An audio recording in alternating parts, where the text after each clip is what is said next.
bienvenue ici pour cette 3e édition des Trophées de la Santé. C'est vrai que c'est très important pour nous de voir l'afflux du public, plus de 1500 personnes inscrites. Cette initiative qui est à sa 3e édition nous rend service, nous aide à promouvoir la santé dans la région et en particulier dans la métropole lyonnaise, quand on fait de la qualité que l'on dépense juste et que l'on dépense plutôt moins. On propose une conférence sur la résistance aux antibiotiques, qui est un sujet qui est extrêmement important, non seulement pour Biomérieux, mais pour l'ensemble de la population. Bio-Equinox Santé. Nous, en tant qu'hospitaliers, on dédiait cette biologie uniquement à la recherche clinique et fondamentale. On n'avait pas de structure en France qui pouvait répondre à la demande du privé. On a un groupe de protection sociale et pour nous, protection sociale rime avec prévention. L'association de lutte contre le sida et pour la santé sexuelle. Ce projet est mené dans le cadre d'un groupe de travail inter-Corévie prison. Ça a permis aussi beaucoup de travailler sur l'estime de soi et c'est très important quand on est en prison. Des innovations qui arrivaient au compte-gouttes tous les 5 ou 10 ans précédemment, il ne se passe quasiment pas un mois sans qu'on ait des choses nouvelles. Simplement, ça arrive sur des petites populations. Et donc on grimpe doucement, mais on grimpe très régulièrement. On a un laboratoire lyonnais, alors pour nous c'est très important de pouvoir participer à un événement comme celui-ci. L'EHPAD, la Maison des Ombrages de la Fondation Partage et Vie.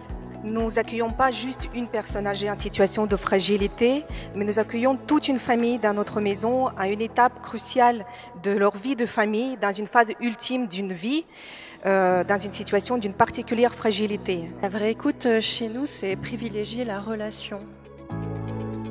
Grâce au progrès ce soir, on arrive à réunir dans une salle tous les acteurs de la santé pour travailler ensemble de façon collective, que ce soit un centre de recherche, nos 6000 collaborateurs de Sanofi dans la région, des médecins, des aidants, le centre Léon Bérard. Oui, ça a été simple à lancer, pour la simple et bonne raison que tous les parties prenantes dans le projet sont mis à cœur dans le projet. Puis c'est aussi une façon d'oublier un petit peu cette attente et peut-être l'angoisse du traitement, donc d'arriver plus détendu au traitement.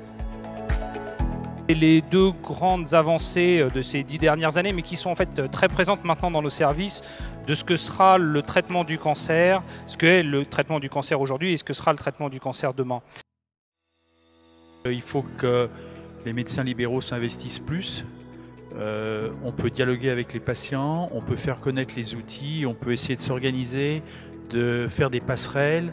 Calvin Lee, qui est le directeur de Follow Patient.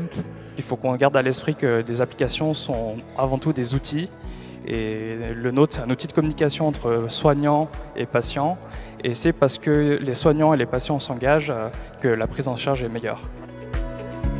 Après avoir été pendant des années, et nous sommes toujours leaders sur le médicament générique, aujourd'hui nous sommes un véritable acteur global de santé et nous nous positionnons sur de plus en plus d'aires thérapeutiques. L'association Le Parc. L'objectif principal est de lutter contre l'isolement social de ces personnes qui n'ont plus d'activité professionnelle, qui ont tendance à se refermer sur elles-mêmes.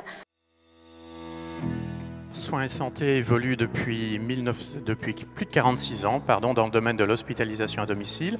On est la 3e hospitalisation à domicile de France et on suit à peu près 350 malades jour. On est là pour accompagner, en fait c'est la domotique au service de l'accompagnement, mais il y a quelqu'un au bout du fil, il y a nos équipes qui sont là au bout du fil.